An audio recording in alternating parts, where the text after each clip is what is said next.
People, this matter now, we can't remain who you want pain, make it pain now. Yes, because what the owner is doing now seems to be very, very deliberate. Yes, it seems to be very, very deliberate, and he does not even care who doesn't find it convenient, who doesn't find it funny, or who is not in alignment with it at all. So remember, news broke out some days ago with the fact that Olori Naomi wants to fire for a new divorce. Of course, the other divorce did not work out.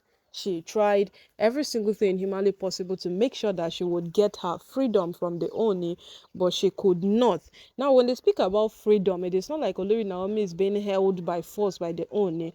When things doesn't work out so well, and then Olori Naomi is living as the Oni's wife, yet not the Oni's wife per se, it becomes a thing of concern. Now, why is she living as the Oni's wife but not the Oni's wife per se? Because Olori Naomi left the palace in December 2020.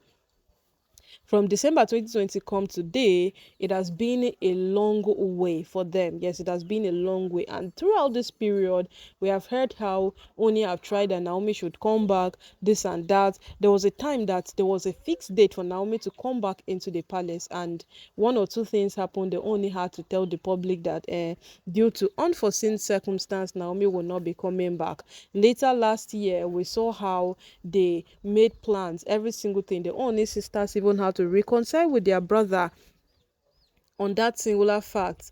They got all the traditional wears, beads, and every jewelry Olori Naomi would need when she comes back into the palace.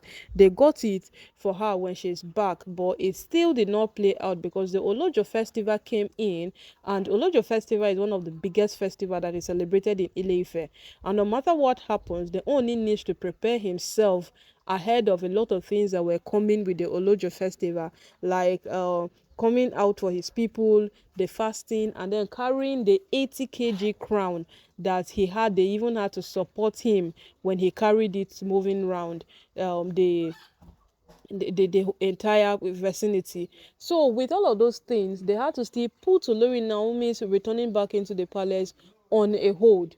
Yes, because according to what we heard, she was meant to return before the Olojo festival, but subsequently they only went for his fasting, which happened for 7 days, and he was no longer in touch with anybody because that's a sacred prayer, and he ought to stay off every single thing. And gradually it proceeded to the point where we still had nothing concerning Olori Naomi's return back into the palace. So all this while it has been build up upon build up on how Naomi would come back, yet we don't get to see her into the palace. So now what the Oni has done, despite the fact of rumor breaking out that Naomi wants to file for a new divorce and all of those things, they still did not move the Oni. What he has done is that this man has head straight for Akure to go see Olori Naomi's kingsmen. He wants to discuss with them on how he will bring back his wife into the palace once and for all. And that is the end of it, that he has said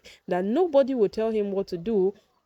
Nobody will tell him how it will be, but all he knows is that he's finalizing with the Akure elders on how to bring back this wife into the palace. Remember, Oni is the custodian of the Yoruba culture. And if you go to Akure, Akure is also a Yoruba land. So there is a mutual understanding that they will have while having their discussion. Yes, that understanding will be there. And with all of these things happening, with every single thing, it still keep being evident that Naomi is the person the Oni wants. Yes, people are fighting, people are saying things, people are doing all they want to do. People are doing every single thing they feel they can do. But none of these things have moved the Oni. None of these things have made it seem to the Oni like you are being wrong on your decision. No, every day this man wakes up, he wakes up speaking the positivity of him being with Olori Naomi. He's speaking the positivity of him waking up beside Olori Naomi on daily basis. And it is one of the amazing things that has happened in recent times. Seeing the Oni always helplessly proving to Olori Naomi that he loves her. When Olori Naomi was in Akure, We saw how Oni visited Akure so frequently. Yes, he went there on several occasions to make sure that Olori Naomi is fine.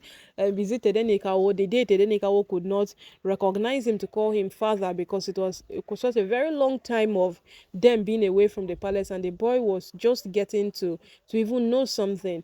The Oni felt broken, and during that period, the Oni visited Akure subsequently so that his son will know him. It is not right that the son which he has, possibly the heir apparent to the throne, will not know him. It is not right, and it is not meant to be done that way. So my people, right now, who wan fight make e fight o, who wan quarrel make e quarrel o, who wan do any single thing make e do wetin e wan do, because right now the Ooni has taken some decisions lately that have proven that he does not even care again. Remember when the court ruled in favor of of the Ooni, gave him the authority to go ahead and do whatsoever he wants to do. It was like a joke.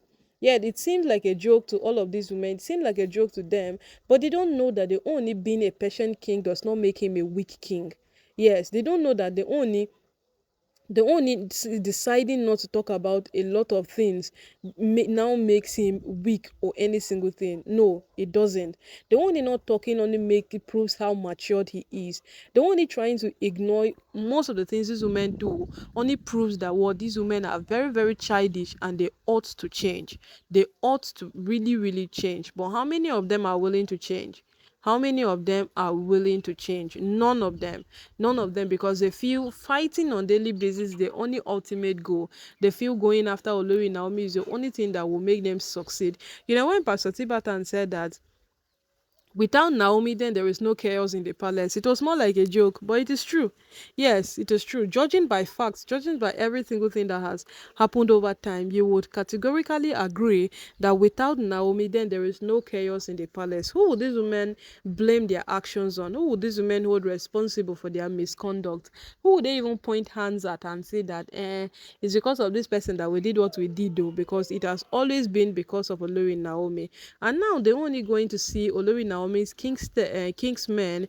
Everybody is saying that that's a very, very wise step that this man have taken, because everybody will begin to feel or have this perception that this is something that she can just settle with Naomi. No, it has gone far beyond that. Naomi has returned back to her people, and her people are accepted her. Remember, Naomi pastored the church in Ife, in Akure. Yeah, she pastors the church in Akure, and her people are her church members. Yes, they are her church members. So no matter what happens, she has been accepted back home by her people, and no matter how it is, the only ought to still pass through the people to bring his wife back, despite the fact that it is his wife that he legally married, paid the dowry, brought her home, but since he could not keep her, she went back home. It is only right that he passes through the right procedures and the right channel to bring her back into the palace. So right now, so the matter come take be. Oni is just taking moves that nobody was expecting. Oni is taking steps that no one expected. He's just doing things that we all did not see it coming, but he's doing it because he knows that that is what is right, and that is what it is meant. That is what is meant to be done. So my people, right now, so the matter can't take be, who want quarrel go quarrel, who want fight go fight, oh, concern the Ooni.